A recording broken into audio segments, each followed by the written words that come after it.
peu. Petit, on fait ses premiers pas sur une moquette, histoire de parer la première chute qu'on nous promet. Pour être honnête, on n'est pas vraiment préparé à tout ce qui suit, les cris, les claques, tant répétés, la course à l'oxygène, les contretemps qui gênent, les idées qu'on congèle et les rires qui nous tiennent. Avaler. Parle du mouvement, de la mécanique des temps modernes, on traîne ses savates sur l'asphalte, respectant l'éthique et les tacs. L'éthique n'est plus qu'un petit détail quand on fait partie du bétail. Coûte que coûte, vite, en avant, jouant des coudes et des coups bas, pas facile d'éviter les gouttes quand c'est le mauvais vent qui pousse. On étouffe tous, on zigzague à touche, on divague un peu plus, on roule avec la vague, mais ça n'amasse pas mousse.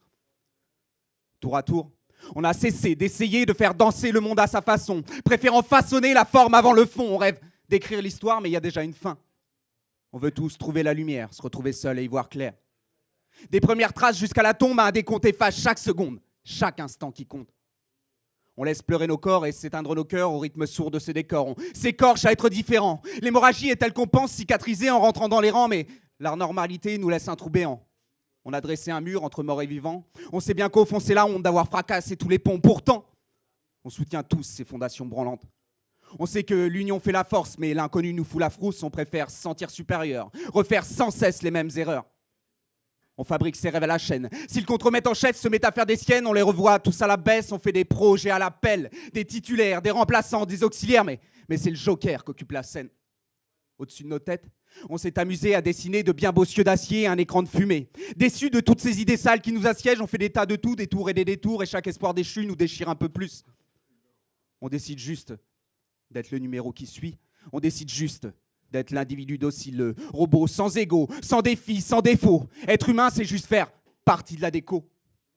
On voudrait tous émanciper la marionnette, on voudrait tous anticiper la chute d'après, mais elle s'y plaît, la marionnette, elle fait des fiches pour mieux se perdre. On oublie tous qu'on était frères et qu'il faut de tout pour faire un monde. À force de vouloir être idem, on en devient des masses informes. Un corps sans tête, un cœur en cendres et un qu'on s'entête à faire du vent. La marée est grande.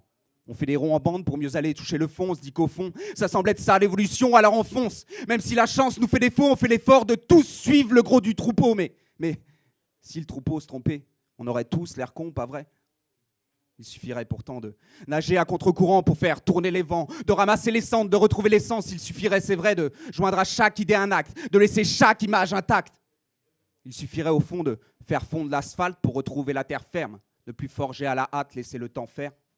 Il suffirait. Mais tous ces mots ne suffisent pas, merci.